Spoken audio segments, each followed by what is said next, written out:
Mesdames, Messieurs, bonjour, Frédéric Tanhé pour vous servir pour cette quatrième matinée consacrée par Entreprises pour l'environnement à la biomasse. Aujourd'hui, les forêts à exploiter jusqu'où? Je laisse la parole tout de suite au responsable du pôle bioéconomie, ressources et numérique chez Entreprises pour l'environnement, Guillaume Poupy, pour nous introduire cette matinée. Bonjour. Bonjour, merci Frédéric. Merci beaucoup à tous d'être là, merci à nos intervenants.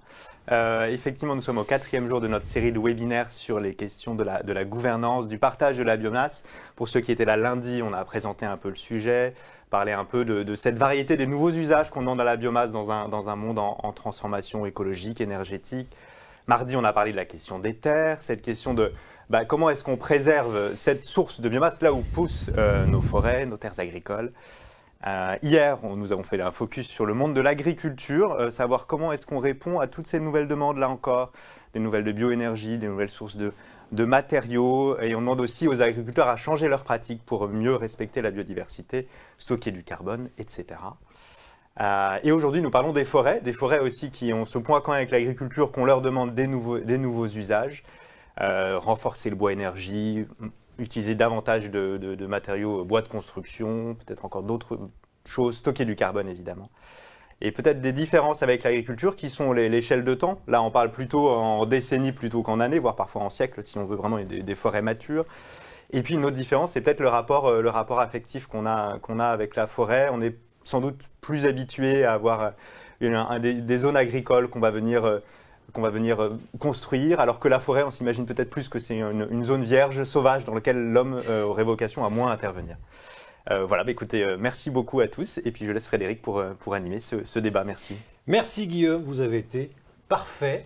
Rebonjour à tous. Donc la forêt, effectivement, la forêt et tous ses usages multiples, et puis on l'a abordé hier, lors du débat sur l'agriculture, à propos des méthaniseurs notamment, l'acceptabilité sociale qui semble se réduire. On ne touche pas un arbre comme on touche un hectare agricole.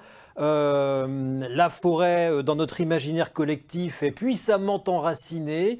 Depuis la publication du livre L'intelligence des arbres, ça semble s'accentuer. Il semblerait qu'aujourd'hui, il ne faille plus, ne serait-ce que questionner l'exploitation forestière. Et puis, on est ancré dans notre vieille monarchie, dans l'idée colbertienne de la gestion de l'espace forestier. Souvent, Colbert ressort d'une façon ou d'une autre. Ah, voilà enfin un politique qui avait une vision d'avenir. On plantait des arbres à la fin du XVIIe et les frégates de Louis XVI ont pu se faire grâce à ces arbres qui avaient été plantés un siècle plus tôt. La forêt, qu'est-ce qu'on en peut faire? Guillaume en a parlé. On peut en faire de l'énergie, on peut en faire du bois d'œuvre, on peut en faire peut-être des usages qu'effectivement on ne connaît pas encore. Pour aborder ce sujet, j'aurai 7 belles essences ce matin. Antoine Collin, Marc Chaussade, Jean Guénolé Cornet, Jean-François Dott, Julia Grimaud, Jean-Luc Perron et Cédric Sédillo-Gasby. Antoine Collin, vous êtes chef du pôle d'expertise sur les ressources forestières et le carbone à l'IGN. On va voir avec vous, vous allez nous cadrer les choses, les forêts en tant que fournisseurs de biomasse ou stockeurs de carbone, les deux à la fois. On vous écoute, Monsieur Collin. Merci, bonjour à tous. Donc d'abord un mot peut-être sur l'IGN. L'IGN est l'Institut national de l'information géographique et forestière. Et cet institut est en charge de la mise en œuvre d'une enquête qui s'appelle l'Inventaire forestier national, qui est une enquête publique qui existe depuis 1958 et qui permet d'avoir une connaissance approfondie en fait des forêts françaises et de leur évolution au cours du temps. Donc ce que je voulais signaler, si vous pouvez lancer la présentation, s'il vous plaît. La voici. Voilà, merci. Donc ce que je voulais mettre en avant en premier, c'est le caractère tout à fait singulier de la forêt française, dans le sens où c'est une forêt en expansion, et même en forte expansion, puisqu'en fait, elle a progressé au cours du XXe siècle pour passer de 10 millions d'hectares à aujourd'hui à peu près 17 millions d'hectares.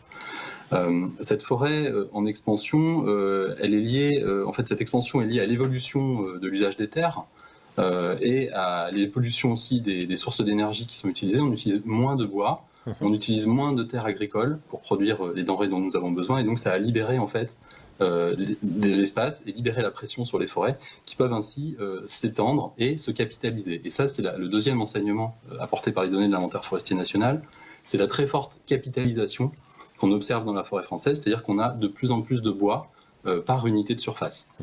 Sur l'image, là, je vous montre par exemple une CP, près de chez moi, là, en Lorraine, et c'est assez caractéristique de ces peuplements qui capitalisent en fait par abandon d'entretien finalement à peu près. C'est quoi une Donc, CP, Monsieur Collin? Très forte, 60 mètres cubes hectares, Monsieur Collin, pour notre public qui ne connaîtrait pas le vocabulaire forestier, une CP, c'est quoi?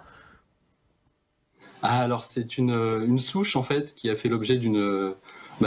c'est chez les feuillus en fait, donc il y a une récolte de la tige du tronc, et en fait ça repart sous la forme de différents brins, on appelle ça des brins, qui fait typiquement un taillis en fait. Et voilà. Sur la photo, vous voyez, il y a plusieurs troncs en fait sur une même souche. Très bien, merci. Voilà. Donc cette forêt est en expansion très forte. C'est une expansion qui est encore en vigueur, en cours, comme vous le voyez sur le graphique. Alors c'est une situation qu'on rencontre en fait en Europe de manière générale. Cette forêt en croissance et cette capitalisation. Elle est également, cette forêt, marquée par une gestion durable, puisque les ressources sont en croissance, on n'obère pas la production, malgré l'exploitation qu'on peut en faire aujourd'hui. Et donc cette situation conjoncturelle en fait, de croissance forestière et de gestion, permet effectivement à la forêt de produire de nombreux biens et services. On peut évidemment citer la production de bois et le puits de carbone. La forêt est à la fois en expansion et on mobilise plus et on stocke plus de bois. Voilà. Donc sur la diapo suivante, s'il vous plaît. Donc ces nouvelles ressources qui sont donc abondantes, on parle d'une augmentation de stock assez phénoménale en fait sur la période récente. Elle permet en fait de mobiliser davantage de bois. Et des travaux qui ont été réalisés pour le compte de l'ADEME et du ministère de l'Agriculture ces dernières années ont montré qu'on était capable de mobiliser 12 millions de mètres cubes de bois supplémentaires en France pour atteindre en fait un taux de prélèvement sur la ressource de 70%. Donc un taux de prélèvement de 70%, ça veut dire qu'on est à la fois capable de mobiliser plus, mais aussi de continuer à accroître le stock de bois en forêt, puisqu'on n'atteint pas encore un taux de 100%. Donc on peut faire à la fois plus de bois qu'on envoie dans les filières pour les transformations et en même temps continuer à capitaliser et donc à séquestrer du carbone. Donc il y a tout à fait une place pour les deux fonctions. Alors par contre, ces ressources qui sont abondantes, elles sont réparties de manière inégale sur le territoire. C'est ce qu'on observe sur cette carte. Elles sont également réparties de manière inégale selon la catégorie de propriété. L'essentiel, la grande majorité en tout cas des volumes disponibles supplémentaires se trouvent en forêt privée, donc dans les forêts qui appartiennent à des propriétaires privés, et plus particulièrement à des propriétaires qui ont des forêts de petite superficie. C'est un des principaux freins à l'exploitation de ces ressources nouvelles. Donc si on prend en compte le foncier, le morcellement foncier, il est particulièrement important. 50% de la forêt française aujourd'hui n'a pas la dimension suffisante pour être dotée d'un document de gestion durable. La loi encadrant en fait ces documents et ils sont limités aux forêts de plus de 25 hectares en règle générale. Donc on a 50% de la forêt française privée qui est en dessous de 25 hectares et donc qui ne bénéficie pas d'un document de gestion durable. Ça a des conséquences assez directes sur les manières d'exploiter en fait ces forêts-là et la rentabilité économique en fait de l'exploitation.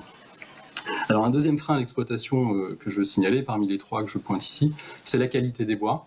La qualité des bois de ces forêts nouvelles est faible de manière assez structurelle, puisqu'en fait c'est la sylviculture qui permet de produire du bois d'œuvre. Or, ce sont des forêts qui sont souvent qui sont issues d'accrues naturelles, de boisements de terres abandonnées par l'agriculture, sur lesquels il n'y a pas nécessairement de sylviculture. Et donc, on a rarement des bois de bonne qualité dans ces peuplements-là. Donc, c'est aussi une limite à la possibilité d'exploiter ces forêts-là. Et puis enfin, ces forêts, elles sont aussi installées sur des pentes et dans des conditions d'accessibilité, notamment par la route, qui sont plus difficiles. Ces nouvelles forêts, comme vous le voyez sur la carte, elles sont souvent dans le Massif central ou en tout cas dans les zones de moyenne montagne, et également dans les zones méditerranéennes. Donc ça, c'est des forêts qu'on ne pourra jamais exploiter, vous dites ? Ces forêts-là, on ne pourra jamais vraiment les exploiter de façon rentable, ou même ne pas les exploiter du tout, Monsieur Collin ? Alors non, c'est pas ça que je dis. Ces forêts inaccessibles, vous dites. Elles sont difficilement accessibles. Ça veut dire qu'il va falloir, par exemple, équiper les forêts en route, en câble, en nouveaux modes d'exploitation pour pouvoir accéder à ces ressources dans des conditions qui sont économiquement supportables, en fait, par rapport aux revenus que peut tirer le propriétaire forestier. Donc voilà. Après, il y a certaines forêts qui sont aussi inaccessibles et qui, du coup, sont parfois protégées. Et donc là, il n'y aura effectivement pas d'exploitation. Dans les zones de montagne, on a beaucoup de zones protégées, notamment. Et puis sur la diapositive suivante, pour conclure, ce qu'on observe, c'est qu'on a une forêt donc, qui se trouve dans un contexte, les diapositives que je présentais précédemment, c'est des choses qui étaient vraies depuis des dizaines d'années. Et puis on a aujourd'hui quand même un contexte majeur, c'est le changement climatique, évidemment, et on a des forêts qui à la fois sont de plus en plus vulnérables parce qu'elles sont de plus en plus capitalisées, on a de plus en plus de peuplements âgés au fil du temps, et on a également des aléas qui sont plus fréquents, et donc on a des forêts qui sont plus exposées à des risques, finalement. Et c'est exactement ce que je vous présente sur ce graphique de gauche. C'est la mortalité qui est mesurée sur l'enquête d'inventaire forestier national au cours du temps, sur les 10 dernières années à peu près. Et on observe sur le graphique qu'elle est passée de 8 millions de mètres cubes par an, cette mortalité, à aujourd'hui à peu près une douzaine. Donc on a une augmentation qui est vraiment très significative, et j'ajoute que ce dernier chiffre de 12 millions de mètres cubes ne tient pas compte des épidémies qu'on a pu observer notamment dans l'est de la France, de scolytes, et puis les cas de sécheresse qu'on a observés depuis 2018 et qui sont devenus chroniques. Donc on a vraiment une forêt qui est vulnérable, qui est soumise à un certain nombre de stress, et qui nécessite donc une gestion adaptative pour continuer à produire les nombreux services dont on a parlé. Et puis pour conclure, je voudrais rappeler que s'il est possible de mobiliser plus de bois, il est également nécessaire de mettre en œuvre une gestion et une exploitation durable. Et sur cette carte à droite, je vous présente en fait la sensibilité des sols à un appauvrissement chimique, à un appauvrissement de la fertilité en cas d'une exploitation des menus bois, notamment des bois pour produire de l'énergie. Donc on a énormément de sols forestiers qui sont finalement assez pauvres. C'est pas un hasard, les sols qui sont complètement alloués à l'agriculture étaient les sols les plus pauvres, et donc qui se sont boisés souvent. Et donc on a une majorité de sols qui sont finalement assez pauvres chimiquement, assez sensibles également au risque de tassement, et dans le cas d'une exploitation en croissance, il faut faire attention au risque de tasser les sols, qui entrave du coup la fertilité à long terme. Donc il y a besoin, on se rend compte au travers de cet exposé qu'il y a la possibilité de mobiliser plus. Il va falloir par contre le faire de façon durable, en intégrant bien une notion de gestion durable et d'exploitation durable. Et cette exploitation supplémentaire de la forêt française, cette mobilisation de bois supplémentaire est tout à fait compatible avec la production d'autres services, dont la séquestration de carbone. Voilà, je vous remercie. Donc on peut augmenter la récolte, j'entends bien. Juste une question qui n'est pas une question piège, mais bêtement, une forêt c'est quoi administrativement? C'est quoi pour l'IGN? À partir de quand, de quelle surface, de quelle hauteur d'arbre, de quelle densité, de quelle diversité, que sais-je encore, on parle de forêt? Oui, alors c'est quelque chose qui est cadré en fait par l'ONU au travers de la FAO, donc c'est l'organisation en charge de l'agriculture, de l'alimentation et des forêts à l'ONU. Et donc on a une définition internationale. Une forêt, c'est une entité qui occupe 0,5 hectares, qui est occupée par des arbres qui peuvent atteindre 5 mètres à maturité. Donc ça exclut par exemple les garrigues, certaines garrigues, certains maquis. Et puis il faut qu'il y ait un nombre d'arbres suffisant également sur la superficie de 0,5 hectares. Donc c'est quelque chose de standardisé au niveau mondial en fait. D'accord. Merci Monsieur Colin. Jean Guénolé-Cornet, vous êtes président de Neosilva. Manifestement, il y a un souci avec la propriété forestière, avec des parcelles qui sont trop petites pour être mises en exploitation ou être simplement rentables. Vous êtes d'accord avec ce constat? Puis peut-être quelques mots sur Neosilva en introduction. Alors, Neosilva, c'est une société que j'ai créée il y a 3 ans, après avoir passé un long moment en charge des activités internationales de l'Office national des forêts, et qui vise justement à proposer une solution aux propriétaires forestiers qui, dans de nombreux cas, ont hérité de forêts de petite taille pour beaucoup de propriétaires auxquels ils sont attachés, mais sans avoir l'intérêt de les vendre ni les moyens de les remettre en gestion. Et donc Néo-Silva met en place avec eux et pour eux un accompagnement à la fois financier sur le long terme pour financer les travaux et technique pour organiser toutes les opérations de gestion dans des critères stricts de gestion durable qui ont été rappelés à juste titre. C'est-à-dire vous vous occupez de tout pour les propriétaires, donc je souscris tout à fait aux conclusions de ce qui vient d'être dit par l'IGN.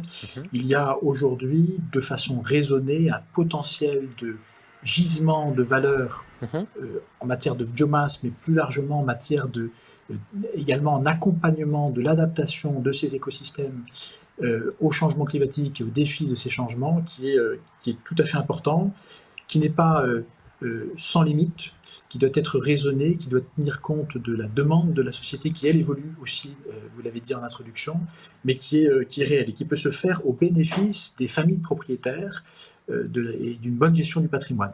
Et je dirais juste, pour conclure ces propos d'introduction, c'est que finalement, l'augmentation de la surface forestière qu'on constate en Europe et particulièrement en France est le fruit non pas d'abord, et c'est triste en tant qu'ingénieur forestier, d'un travail actif des forestiers pour le faire, bien que l'État y a contribué de façon notable, mais plutôt le fruit d'une conjoncture liée d'une part à l'urbanisation croissante et à la déprise agricole, et d'autre part, on peut le dire aussi, à l'abandon d'un dispositif qui existait pendant une cinquantaine d'années et qui finançait substantiellement les travaux forestiers et donc accompagnait les propriétaires. Ce dispositif ayant disparu il y a 20 ans, il y a eu depuis une réduction forte de l'action de plantation, mais ça a contribué pendant une cinquantaine d'années. Donc, on va en parler, Monsieur Cornet, pour rebondir sur les propos de Monsieur Collin. On a combien de propriétaires? C'est 3 millions, c'est ça, de propriétaires forestiers en France, et l'essentiel en moins d'1 hectare, c'est ça? Exactement. Et en dessous d'1 hectare, ça vaut pas le coup d'exploiter, ou on peut le faire quand même, mais les coûts sont tellement importants que, on passe à autre chose. Qu'est-ce qui fait que les propriétaires n'exploitent pas comme ils le devraient? La limite d'obligation de documents de gestion durable fixée par l'État, c'est 25 hectares. Ouais. Ça veut dire que, et ça correspond à une réalité, en dessous de 25 hectares et non pas en dessous de 1 hectare, c'est peut-être complexe de gérer une forêt. En dessous de 1 hectare, ça devient extrêmement complexe. Pour une raison très simple, d'économie d'échelle et du très long terme de la forêt. D'accord. Et donc vous êtes quoi? Vous faites comme une assistance à maîtrise d'ouvrage, voire vous êtes maître d'œuvre, vous vous occupez de tout à la place du propriétaire, le montage financier, vous amenez les engins, vous trouvez un débouché et vous assurez quoi? Une rentabilité aux propriétaires? Alors on n'assure pas une rentabilité, on assure un alignement d'intérêts dans le temps et on assure une maîtrise d'œuvre globale. Et en fait, la société Néo-Silva finance une part des travaux qui vont être réalisés chez le propriétaire qui restera propriétaire, uniquement sur les parcelles qui ont besoin de ces travaux de renouvellement et essentiellement des plantations. Et la société se rémunérera dans 50 ou dans 100 ans sur une part des produits issus de la gestion durable raisonnée de ces forêts.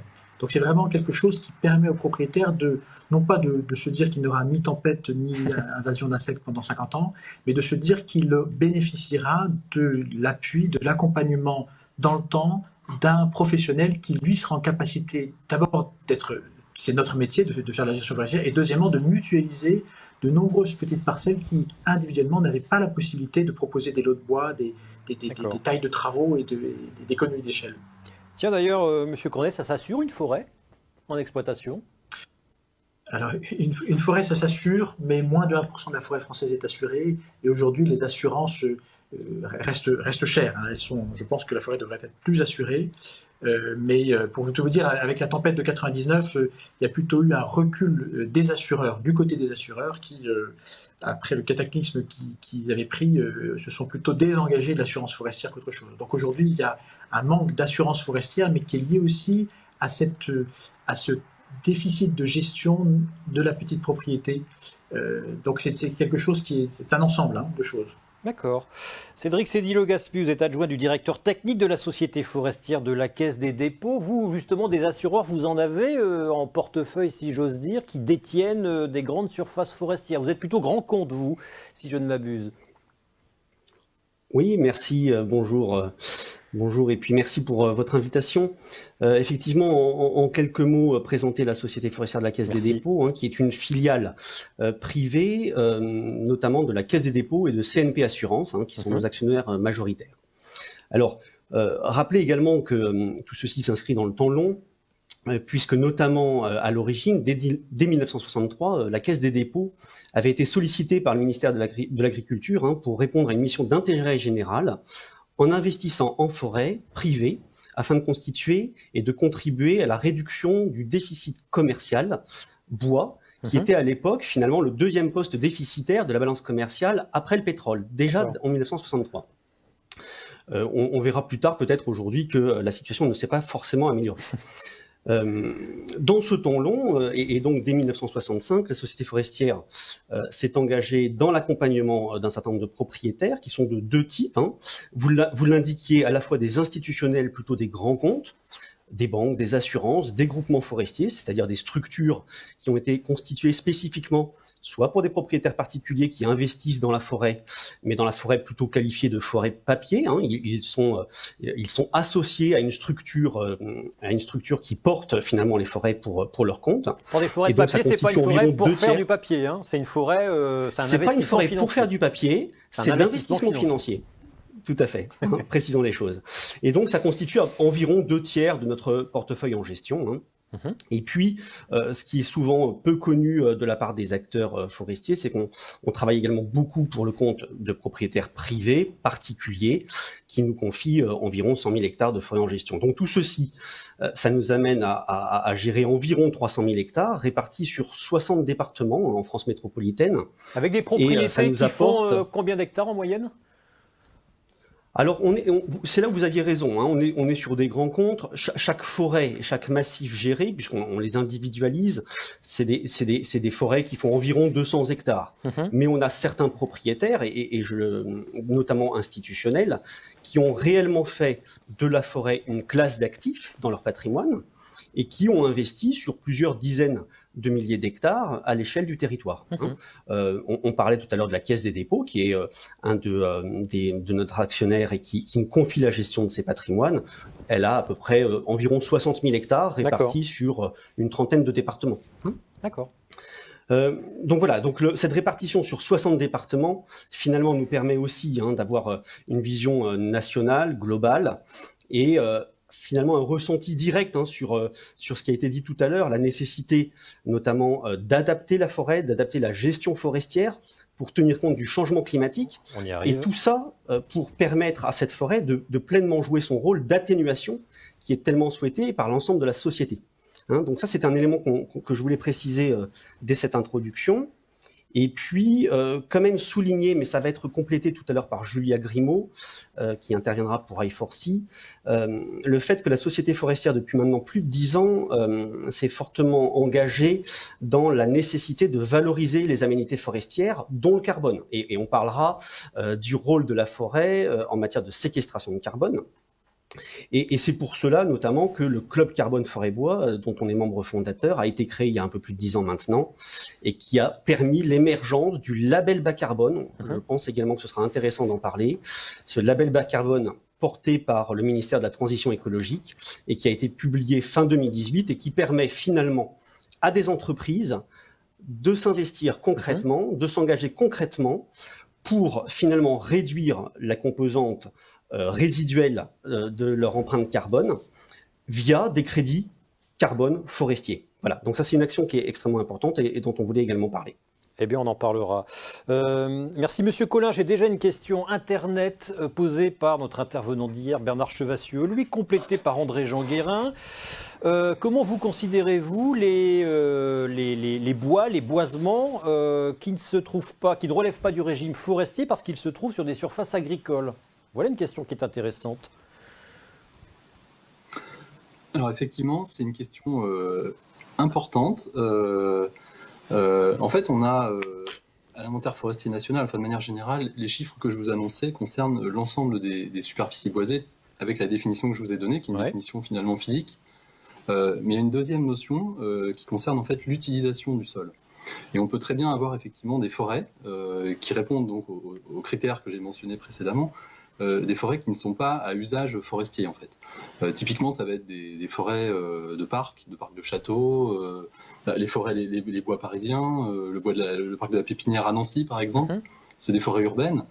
Et donc ça, on distingue bien les deux catégories dans les différentes statistiques. Et les estimations de volume de bois supplémentaires récoltables font référence aux forêts qui ont un usage de production de bois, en fait, qui ne sont pas des forêts à usage récréatif ou à usage de protection particulier de la biodiversité. Et les haies et les maillages bocagers, ceux qui existent encore, qui fournissent du bois utilisable, on le classe comment? C'est de l'agriculture ou c'est de la forêt? Alors, c'est pas de la forêt, assurément. Bon, voilà. Ça fait partie effectivement du domaine agricole. Ça appartient d'ailleurs souvent à des agriculteurs. Hein. On a des connaissances encore vraiment en cours de consolidation sur le bocage. Il y a une prise de conscience très forte. Et on a un certain nombre d'informations qui commencent à être produites. L'IGN va notamment produire une carte des haies bocages. Ça va être disponible dès le début de l'année 2021. D'accord. Une carte France entière. Très bien, merci, j'étais pas au courant. Jean-François Dodd, vous êtes directeur de recherche à l'INRA, la forêt et le changement climatique. On a tendance à penser qu'il faut en garder le plus possible parce que c'est ce qui va atténuer le mieux le changement climatique, parce que 50% à peu près, corrigez-moi si je me trompe, de nos émissions de carbone sont réabsorbées par la biomasse et à moitié par les prairies et la forêt. Vous me direz si mes chiffres sont faux. Donc, pourquoi couper alors qu'on stocke du carbone en laissant croître les forêts? C'est un peu cette dialectique à laquelle nous sommes opposés qui, parfois, rend les débats assez houleux. Oui, la forêt et la filière, ça représente à peu près un quart de nos émissions brutes de carbone national. D'une part, à travers le stockage de carbone dans les écosystèmes et les produits bois, et d'autre part, à travers les émissions de carbone que nous évitons par l'usage de solutions bois plutôt que des solutions concurrentes. Donc, 25%, ça représente un acteur majeur, effectivement. Pour les forêts, le changement climatique, c'est vraiment une question fondamentale qu'on peut regarder sous 3 angles. Le premier, c'est quelle contribution les forêts et les industries du bois peuvent apporter à l'atténuation du problème à la source, en proposant des solutions bois qui sont donc plus économes vis-à-vis de l'atmosphère. Le deuxième aspect, c'est que, en toute hypothèse, ces forêts vont être impactées par les changements qui se profilent, et donc on a besoin de les adapter. Donc c'est un aspect d'adaptation des pratiques et de transformation des forêts pour leur permettre de faire face à ces changements. Et puis le troisième aspect, c'est que même si on adapte, on sera confronté à des risques émergents dont on n'a encore qu'une partie de l'idée, de la représentation. Et donc, il est important de prévenir la réalisation de ces risques en réduisant la vulnérabilité des forêts et en organisant toutes sortes de procédures pour rendre la société plus résiliente, disons, dans son usage des ressources forestières par rapport à la matérialisation de ces risques. Alors comment on fait concrètement pour améliorer la gestion d'une forêt? On change... on fait quoi en fait? Question ouverte, qu'est-ce qu'on fait pour rendre une forêt plus résiliente, comme vous le dites, une forêt qui à la fois stocke et en même temps produit des choses qui nous intéressent? Alors c'est là que se tient le débat que vous évoquiez tout à l'heure, qui est très vif, en particulier depuis une dizaine d'années, entre des écoles qui s'opposent. Pour schématiser un petit peu, il y a une école qui préconise d'utiliser les forêts comme des stocks de carbone uniquement, donc des stocks qu'on va faire grossir, disons, où on va stocker du carbone en allégeant le niveau des prélèvements, des récoltes, de façon à amener les forêts qui actuellement sont encore relativement jeunes, comme l'a dit Antoine Collin, avec un niveau de stock intermédiaire actuellement, à les amener progressivement vers un niveau de stock plus élevé, proche de ce qu'on trouve dans des forêts naturelles ou non gérées par l'homme. Donc ça, c'est une des thèses en présence.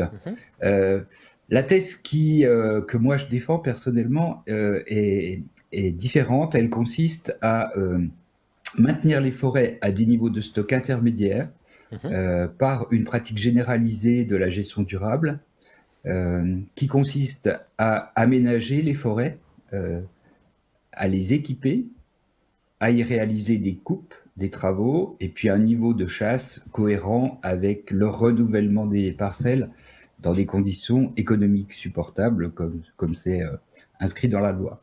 Cela consiste donc à maintenir le stock à un niveau intermédiaire, ce qui donne de la flexibilité, ce qui permet d'adapter aussi les forêts en continu à l'augmentation des risques progressifs, en particulier en transformant les ressources génétiques. On a aujourd'hui beaucoup d'inquiétudes sur la valeur d'avenir de plusieurs de nos grandes essences.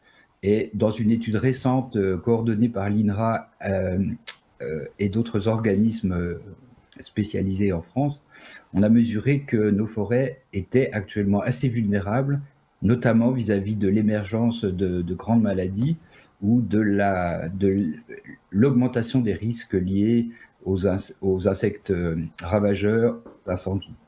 Donc, de ce point de vue, personnellement, en tant que chercheur, je considère que la thèse qui consiste à vouloir stocker du carbone en touchant très peu ou pas du tout aux forêts est une prise de risque excessive par rapport au contexte qui s'annonce. Ça fragiliserait nos forêts.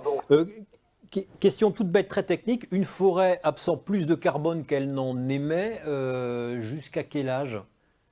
Dans quelle phase de sa vie elle accumule le plus de carbone? Maximum de pompage de carbone aux âges intermédiaires à peu près.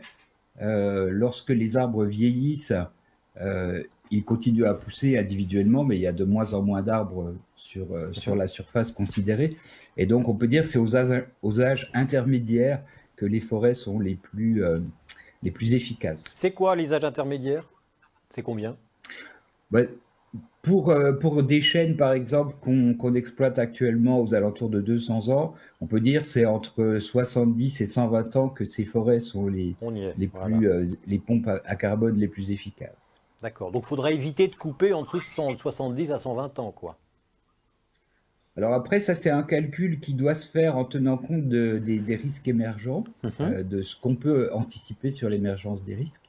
Des conditions économiques, bien entendu, et puis des aménités qui sont liées à la forêt telle qu'elle est.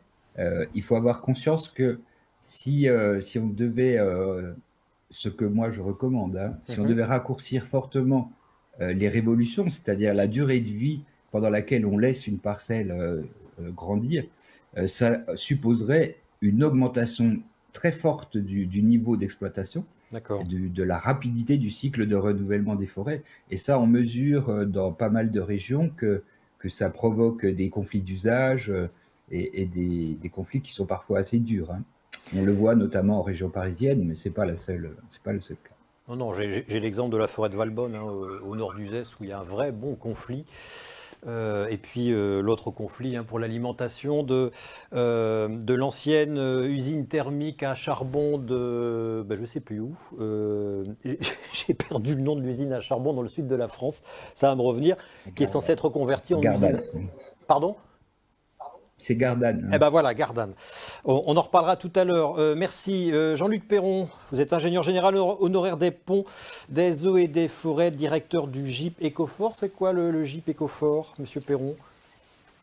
Oui, alors bonjour à tous. Alors j'ai été directeur du GIP Ecofort, et donc effectivement je ne le suis plus. Donc c'est une interface entre la science et les politiques publiques et éventuellement la gestion. Et donc notamment à partir de cette interface, on peut largement se poser la question sur comment et jusqu'où on doit intervenir en forêt. Et donc ce que j'ai à dire a déjà largement été dit auparavant, donc je vais essayer d'être assez bref, au moins pour le début. Donc je voudrais bien répéter que le cadre d'action en forêt, c'est la gestion durable des forêts. Et gestion durable des forêts, ça veut dire deux choses. Ça veut dire d'une part que c'est une gestion à la fois écologique, économique et sociale. Donc là, c'est à partir de l'expérience forestière d'ailleurs qu'on a fondé le développement durable. Et puis c'est une gestion aussi qui préserve l'avenir,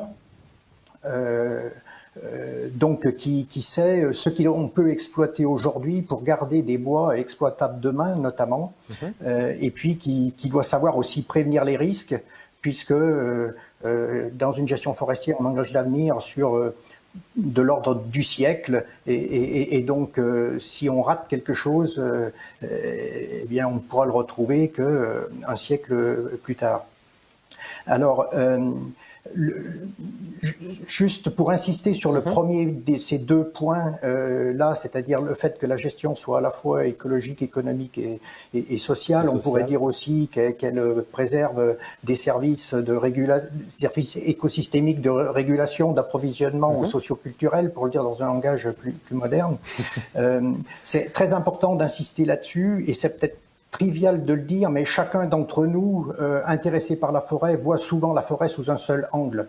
Or, cet angle, ça peut être une usine à bois, mais la forêt n'est pas qu'une usine à bois. Ça peut être une réserve de biodiversité, mais ce n'est pas qu'une réserve de biodiversité. Ce n'est pas non plus qu'un stock de carbone ou qu'une pompe à carbone, ce qui n'est pas exactement la même notion. Ce n'est pas non plus qu'une source d'énergie, qu'un château d'eau, qu'un espace de loisirs, qu'un terrain de chasse, qu'une nature ou que l'archétype de la nature. Voilà, c'est tout ça en même temps. Et en fait, il y a peu de gens qui vraiment considèrent les choses de cette façon-là. Alors, lorsqu'on voit ça et lorsqu'on essaie d'en tenir compte pour gérer la forêt, ça nous donne une autre vision. Alors je voudrais aussi juste revenir sur finalement ce que nous a dit Antoine Collin, ou une partie de ce qu'il nous a dit sur l'état des lieux de la forêt. La forêt est en extension, mais il y a de la marge pour une exploitation supplémentaire, donc elle est en fait sous-exploitée. Et c'est une partie de ce qui fait qu'elle est un puits de carbone important d'ailleurs. C'est-à-dire que quand on met en évidence le puits de carbone, en fait, on met en évidence la sous-exploitation de la France. Ça, c'est un point important sur lequel on aura peut-être l'occasion de revenir. Oui, mais du coup, alors, M. Perron, ça veut dire intuitivement, dans ce que j'entends, que si on exploite plus, on va perdre ce puits de carbone. Il deviendra une fontaine. Présentez les choses comme vous le faites. Alors j'y reviendrai tout à l'heure, mais la contribution du secteur de la forêt et du bois au cycle du carbone, ça n'est pas que la séquestration, et Jean-François Dott l'a également dit, c'est aussi la capacité à réduire les émissions d'un autre côté. Et donc ce qui nous importe, c'est de faire le bilan entre les absorptions de carbone et les émissions de carbone. Et si le bilan il est meilleur en réduisant la séquestration, parce qu'on augmente beaucoup plus la substitution, la réduction des émissions de carbone, et bien à ce moment-là, tant pis si on réduit le puits. C'est pas gênant. Il ne faut pas se focaliser sur une partie du système de réflexion, mais il faut regarder l'ensemble du système. Il y a un autre type de sous-exploitation en fait en forêt qui existe aussi, et Jean-François Dott y a fait allusion, c'est celle des populations de grands ongulés. Donc qui est énormément à la hausse aussi, et donc qu'il faut prendre en considération. Et donc la vulnérabilité croissante, c'est une autre caractéristique auquel on a fait allusion, avec les tempêtes, les sécheresses, les bois agresseurs, les incendies, tous ces éléments étant exacerbés en fait par le changement climatique. Et puis évidemment, un autre aspect de la forêt française qu'on n'a peut-être pas tellement détaillé, mais c'est la biodiversité, qui elle est à surveiller, qui est quelque chose d'important, qui n'est pas en contradiction avec tout le reste. Et donc, de mon point de vue, on n'a pas en forêt l'érosion de la biodiversité dont on parle régulièrement, qui d'ailleurs est liée pour partie au défrichement, à la disparition de la forêt dans certaines parties du monde. Mais en France, ce n'est pas le cas. Donc, pour moi, la biodiversité en forêt est plutôt en amélioration, même si elle est loin d'être optimale, ce qui est constaté par les rapportages qui sont faits par ailleurs, et si elle est aussi soumise à un certain nombre de menaces. Voilà. Et puis la dernière caractéristique qui était importante, et à laquelle on a fait allusion, c'était le secteur privé non professionnel qui possède 75% de la forêt française. Alors, si je peux juste insister donc maintenant sur la dernière diapositive que j'avais prévue, sur donc quelle gestion durable des forêts peut-on envisager.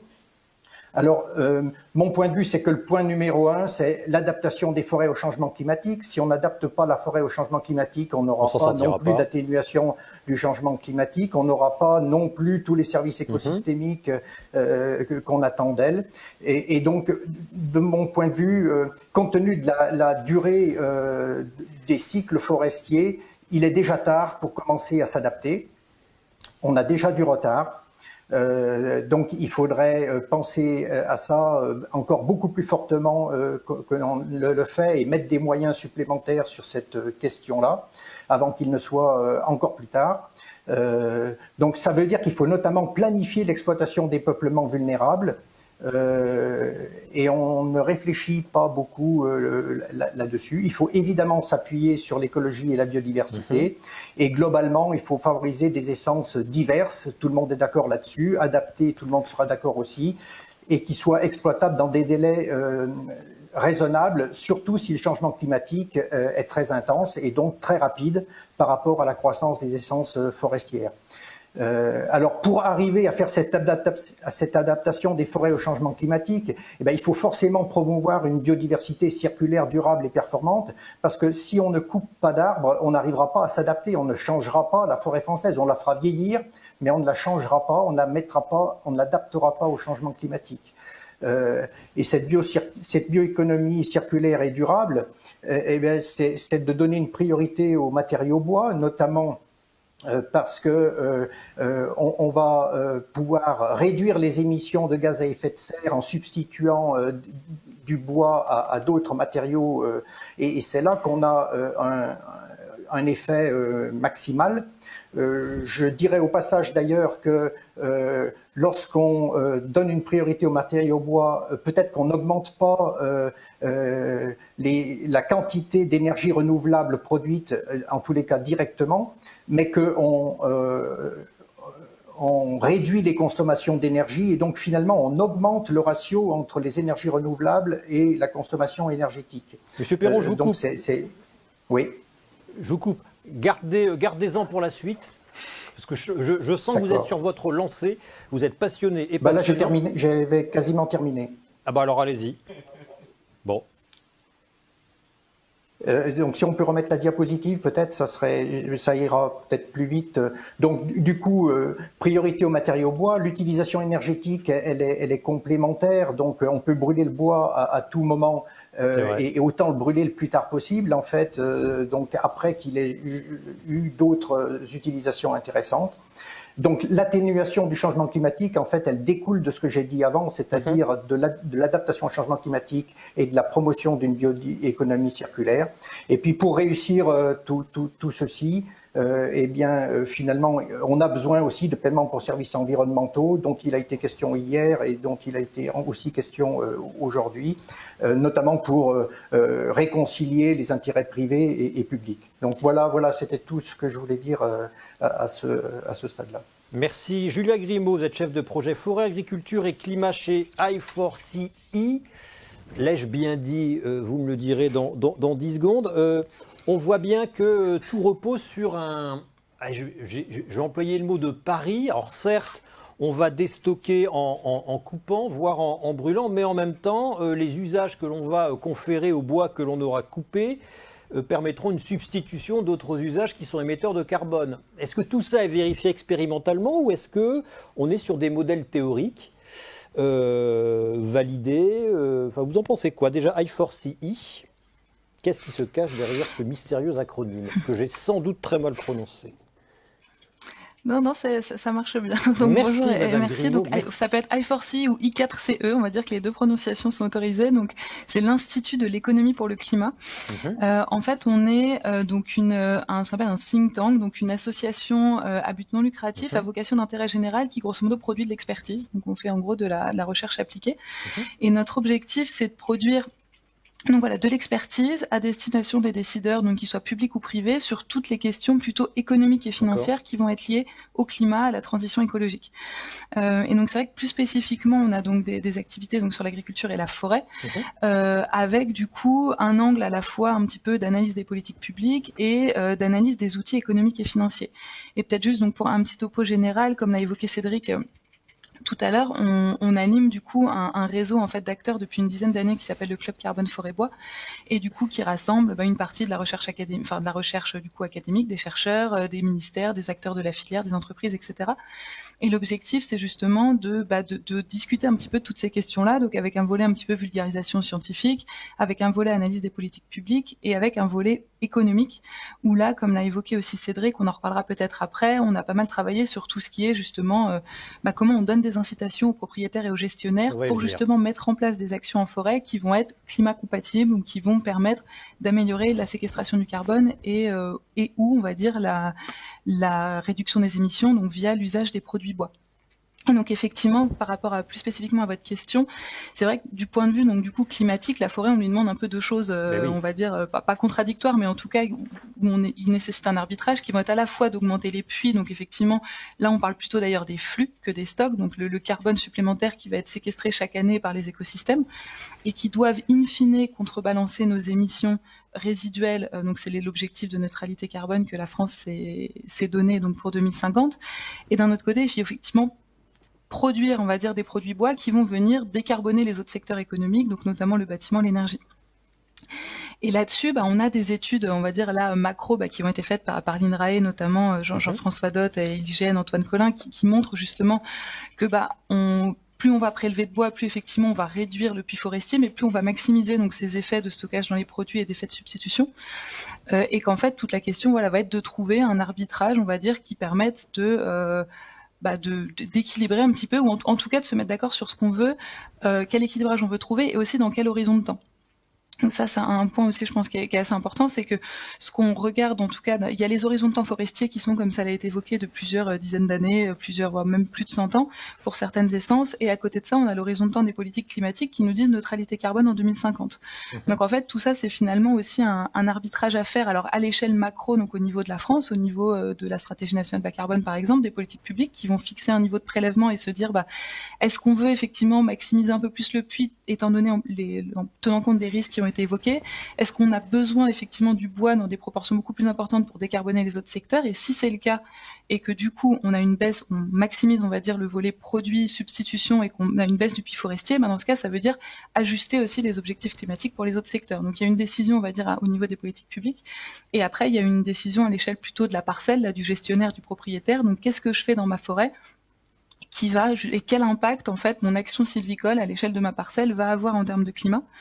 Et là, du coup, c'est aussi, peut-être qu'on y reviendra après, mais c'est là-dessus justement qu'on s'est aussi un petit peu focalisé sur le volet économique, c'est comment est-ce qu'on peut donner une incitation donc aux propriétaires et aux gestionnaires forestiers pour que, à l'échelle de la parcelle, donc ils aient des financements pour mettre en place des actions de climat, donc pour valoriser aussi, comme ça a été évoqué, donner une incitation économique à la valorisation du carbone et d'autres éventuellement services écosystémiques, mais pas uniquement que la seule source de revenus ne soit pas forcément uniquement la production de bois. Et du coup aussi, comment est-ce qu'on s'assure que l'action sylvicole mise en place a bien un impact sur le climat positif, dans un horizon de temps donné, etc. Et donc, on a les bons indicateurs, Madame Grimaud, à la fois sur l'impact d'une gestion sur le climat, et puis j'en viens à ma question sur les coefficients de substitution. Il y a une incertitude ou on a une bonne robustesse scientifique sur ces deux points, les indicateurs et la substitution? Alors peut-être là grosso modo, il y a quand même beaucoup d'incertitudes. Enfin, ça, je pense que c'est ce que développeront aussi là mes co-intervenants aussi dans les études qu'ils ont menées. Donc à l'échelle macro, il y a les données, il y a des modèles, etc. Il y a pas mal de travaux scientifiques là-dessus, avec les incertitudes associées évidemment.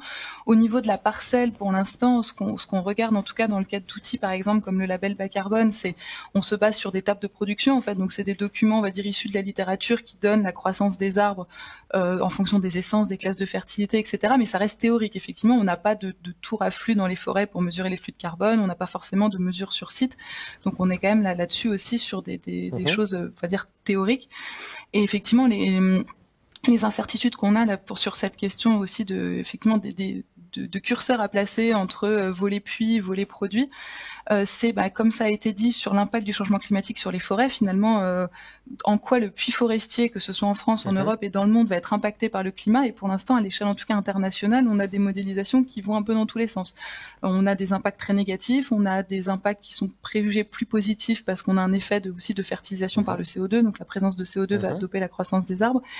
Donc ça, il y a des incertitudes sur le puits et effectivement aussi sur les coefficients de substitution, parce que c'est aussi des choses issues de la littérature, donc assez macro qui qui vont dépendre après des types de produits, je ne vais pas trop rentrer dans le détail, et qui vont aussi évoluer au cours du temps, parce qu'au fur et à mesure où notre mix énergétique notamment énergétique, va se décarboner, forcément ces coefficients vont être amenés à évoluer également. Bon, bref, Marc Chaussade, vous êtes directeur exécutif du CVT à l'Envie, je le dis comme ça, hein, vous dirigez le consortium de valorisation thématique de l'Alliance nationale de recherche pour l'environnement.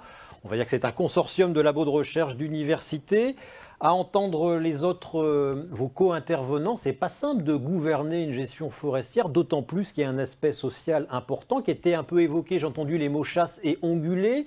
Les forêts ne sont pas toujours exploitées par leurs propriétaires. Par contre, le droit de chasser s'y exerce. Est-ce que ça peut perturber une bonne gestion forestière en vue d'atténuer le changement climatique?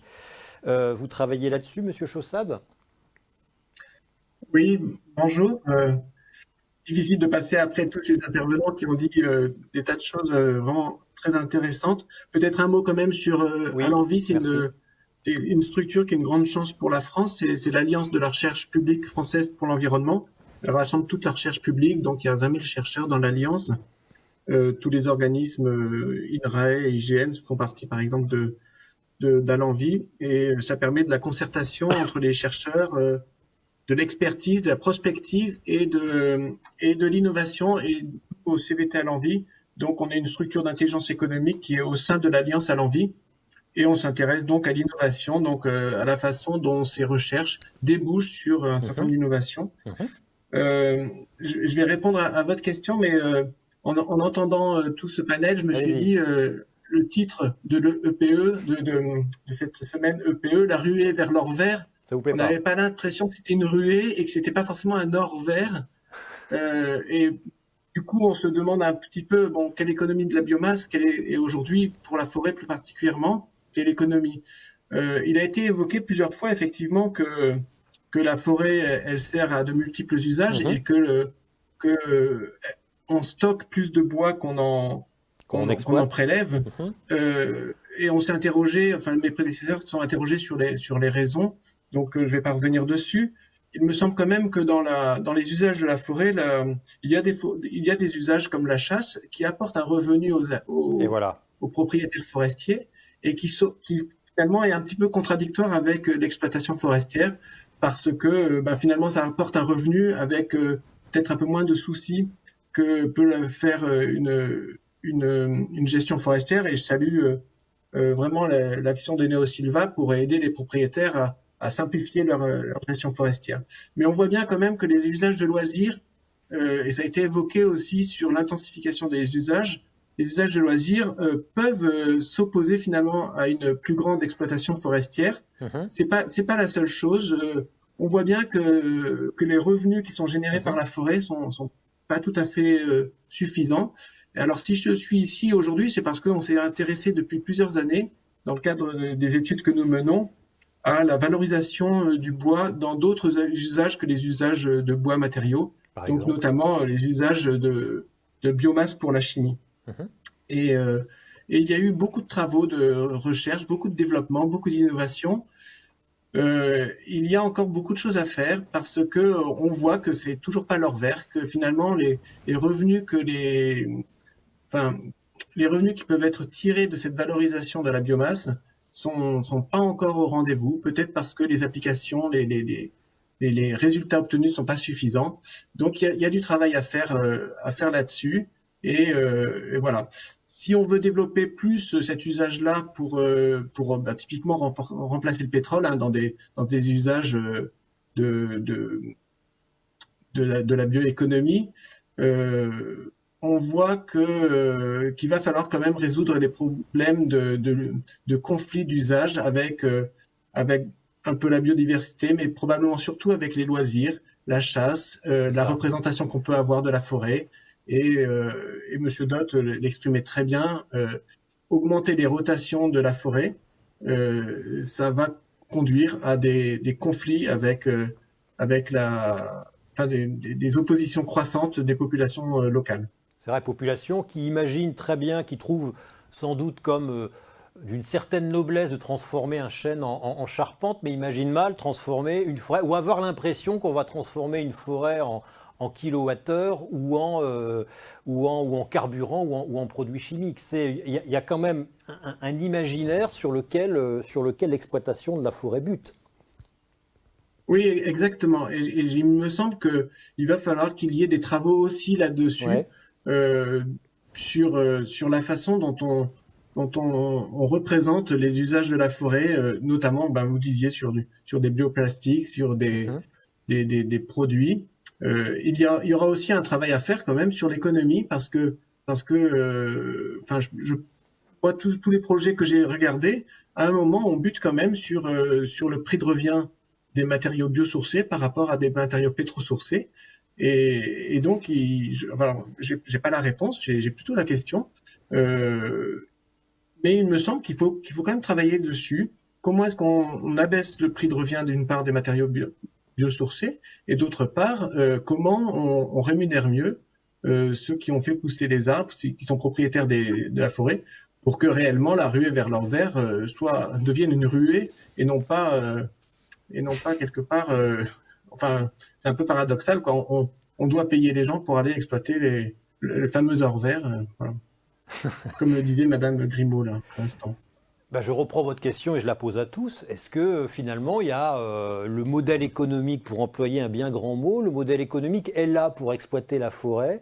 Est-ce que les filières sont là? Est-ce que le bois se vend assez cher? Est-ce que le prix de revient n'est pas trop élevé en France? Est-ce qu'on peut faire une comparaison justement avec d'autres pays forestiers? Je ne sais pas qui veut prendre la question, vous levez la main. Sinon ce sera pour vous, Monsieur Corne. Voilà. Allez-y, Monsieur Perron. Oui, j'ai été économiste dans une vie antérieure. Alors tout le monde a une vie antérieure. De répondre, mais je voudrais dire qu'en fait, la forêt et sa gestion forestière, elle a souvent la double peine en fait dans ce domaine, parce que d'une part, ses concurrents font souvent l'objet d'incitations que la forêt elle n'a pas forcément. Donc, on a pu inciter, par exemple, le photovoltaïque à une certaine époque très fortement. Et donc, une des conséquences pouvait être qu'on veuille défricher la forêt pour implanter en forêt des panneaux photovoltaïques, par exemple. Donc, ce qui paraît un peu absurde. Ça, c'est la première peine. La deuxième peine, c'est que dans le même temps, la forêt produit énormément de ce qu'on appelle en jargon technique des externalités positives, ou je vais dire des aménités ou des bienfaits. Une ambiance forestière. Qui notamment la récréation, etc. Mais aussi, on a parlé de carbone. Et en fait, il y a très peu d'incitations, comme on l'a aussi fait remarquer. Donc, il y a un peu cette double peine qui trouble aussi le jeu économique. Après, moi, je reste un optimiste, mis à part les problèmes du changement climatique qui me soucient beaucoup et dont j'ai parlé. Je pense que sur le plan économique, un matériau renouvelable comme le bois devrait pouvoir percer dans le futur. Oui, surtout qu'on ne cesse de parler de bâtiments BBC, de maisons passives. La RE 2020 promeut aussi le chauffage au bois pour la chaleur collective, pour les bâtiments neufs. Collectifs à partir de 2024, qui seront tenus d'émettre moins de 6 kg de CO2 par mètre carré et par an. Monsieur Cornet, l'économie du bois, est-ce que ça vaut le coup aujourd'hui? Est-ce que ça rapporte de travailler le bois en France? Alors, je crois qu'il faut confirmer ce que vous insinuez tout à l'heure. L'économie forestière est une économie robuste. Depuis des siècles, on plante des arbres, on les exploite, on a des bâtiments de bois. C'est une économie qui n'est pas à très forte valeur ajoutée. À part quelques marchés de niche, je pense aux tonneaux, à l'ameublement de très forte qualité qui a été complètement délocalisé hors de France aujourd'hui. Mais ce n'est pas une économie à très forte valeur ajoutée, on n'est pas du tout comme l'économie du pétrole ou du ciment, ça n'a rien à voir.